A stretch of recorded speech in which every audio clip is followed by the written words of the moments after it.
What's up guys? I know it has been a long time since I made a video, about a month actually. So today's video is going to be about this monitor right here. This is a monitor from LG. I think it's called the LG 2027. Wait, hold on a second. It's called the LG 27MN60T. Very stupidly long name, but I mean, from LG, what do you expect? So today I'm going to tell you if this monitor is actually worth $130–$40 from a long time user's experience. I've been using this monitor for actually a very long time.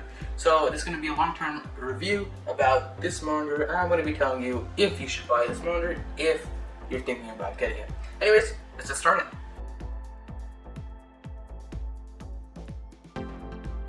So this is an LG monitor and it is 27 inches with 75 Hz and 1080p. So the 1080p monitor is decent, like the 1080p resolution is decent. It does get a little pixelated if you look real closely, but if you're looking at a 30-ish inches away from the screen, it will just look pretty normal to you. The 75 Hz on this monitor is a nice add-on, but if you're looking for a refresh rate upgrade, I would not be looking for this monitor at this price point. But if you're looking at this monitor just for the 70 or 27 inches and 1080p resolution, this is a good monitor with that add-on of 75 Hz. Yes, it is an upgrade over 60 Hz. And I can tell a slight difference between the 60 and 75 Hz, but it's not a big difference, as I said, and you should not be looking at this monitor if you're going to buy the monitor just for the refresh rate.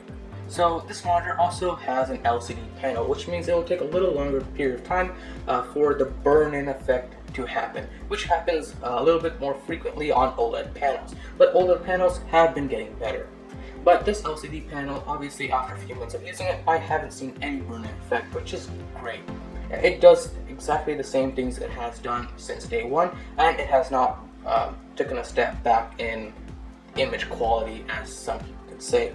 The 75 Hz on this monitor is a great add-on, as I said at the beginning of this video. But if you're looking for a refresh rate upgrade, I would not be looking at this monitor specifically. But 75 Hz is a great or like a small incremental upgrade to 60 Hz, and if you're looking for it, you will be able to find it like I was, and it's really hard to go back to 60 Hz. 60 Hz is a decent refresh rate, but if you have the computer power or a GPU horsepower to run 75 Hz with this monitor, it will be a great experience, and if you're looking for it, you will find it pretty nice. So connectivity on this monitor does have a VGA cable and two HDMI cables with a power plug. This is a proprietary power plug, and it also has a headphone jack. So you can use this monitor as an audio source. So you can just plug in your headphones or speakers from here, but obviously this monitor does not have built-in speakers, so don't expect the monitor to play sound. You will obviously have to plug in headphones or a speaker to the headphone jack on the back if your laptop or computer doesn't. But if your computer does, I would recommend you using that one, since the headphone jack on motherboard or standalone DAC will be much better than the one on the monitor. And the one on the monitor is pretty decent, don't get me wrong, but it's not the best. So let's talk about the monitor stand. The monitor stand has only one thing that every monitor stand should do, which is make the monitor swivel up and down by a small degree. But the two things that I do not like about this monitor stand is, number one, the monitor does not swivel left and right without moving the whole stand, which can be quite frustrating to some people.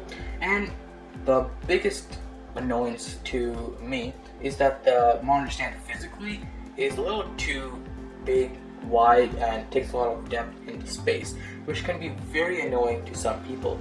To me, it's maybe the most annoying thing about this monitor stand, even though it does not distract me from like the usability standpoint, but it can get pretty annoying if you have a lot of things on the desk. So if you're going to get this monitor and going to be using the monitor stand that comes with it, I would recommend you getting a table that has 25 to 30 inch depth to it, so you can have other things like keyboard, wrist rest, mouse, desk pad, or stuff that you want on the desk. So the monitor stand does not interfere with your usability of other things while you're using your monitor and your computer at the same time. So the last thing to talk about this monitor is the monitor bezels.